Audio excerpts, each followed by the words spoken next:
$21 million for India elections, $29 million to strengthen the political landscape in Bangladesh. ও my god, আমরা ইউএসের একটা government official x page থেকে আমরা একটা পোস্ট পড়ে দেখি। হ্যাঁ, পাওয়া গেছে 29 million to strengthening political landscape in Bangladesh. তার মানে ব্যাপারটা বুঝতে পেরেছেন কতটা ভয়ানক। এখানে আমেরিকান একটা সংস্থা যারা সারা পৃথিবীতে এরকম অবৈধভাবে অর্থ দিয়ে থাকে, তো ওরা অর্থ ইনভেস্ট করেছিল যে বাংলাদেশের পলিটিক্যাল এই একটা শক্তিকে শক্তিশালী করার জন্য, একটা পক্ষকে শক্তিশালী করার জন্য অর্থ দিয়েছিল ওরা, যেটার পরিমাণ যদি আমরা হিসেব করি মানে বাংলা টাকায় অনেক টাকা, এতগুলো টাকা তারা দিয়েছে। আচ্ছা, দেখা যাক, আমরা একটু হিসেব করে দেখি, ক্যালকুলেশন করে দেখি কত টাকা হয়।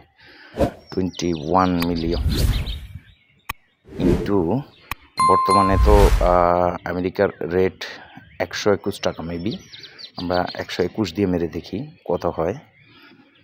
ও মাই গড, 254 কোটি টাকা, 254 কোটি টাকা ঢেলেছে শুধুমাত্র একটা সরকারকে হটানোর জন্য, শেখ হাসিনাকে হটানোর জন্য। যে কিছুদিন আগে যে আন্দোলন হয়েছে, বৈষম্য বিরোধী ছাত্র আন্দোলন, আসলে এই ব্যানারে এসে পরবর্তীতে ওরা এখানে টাকা ঢাললো, যেটা আমরা শুনেছি, শেখ হাসিনাও বলেছে এখানে টাকা দেওয়া হচ্ছে। এই মেধাবীদের আড়ালে একটা পক্ষ টাকা ঢেলেছে, টাকা ঢেলে পরবর্তীতে এই আন্দোলনটাকে টেনে নিয়ে গেছে এক দফায়, যেটার ফলশ্রুতিতে পরবর্তীতে সরকার পতন হয় এবং এটার নাম দেয় জুলাই বিপ্লব। তো এই কথিত জুলাই বিপ্লবের পরপর আমরা দেখেছি সারা দেশে গ্রাফিতি অঙ্কন করা হয়েছে, প্রচুর পরিমাণে রং দিয়েছে, টাকা দিয়েছে ছেলে মেয়েদেরকে, এগুলোর পিছনে ইনভেস্ট করেছে প্রচুর টাকা একটা পক্ষ। এই সংস্থাটার নাম হচ্ছে ইউএসএইড।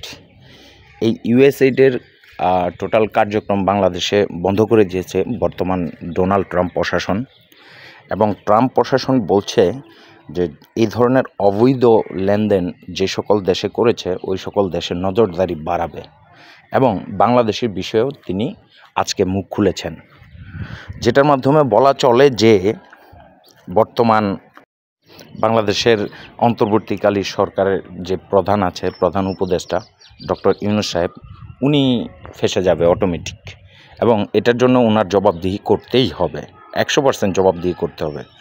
যার কারণে বলা যায় যে ইউনূসের বর্তমানে হাতে হারিকেন মোদে বাঁশ, যে কোনো সময়ে বাঁশ খাবে তিনি, এবং বাঁশ ওনার জন্য অপেক্ষা করতেছে। আর এটা শেখ হাসিনার জন্য হয়তো দারুণ সুসংবাদ, তাই তিনি দ্রুত ফিরে আসবেন আর আমেরিকায় ফিরাবেন তাকে।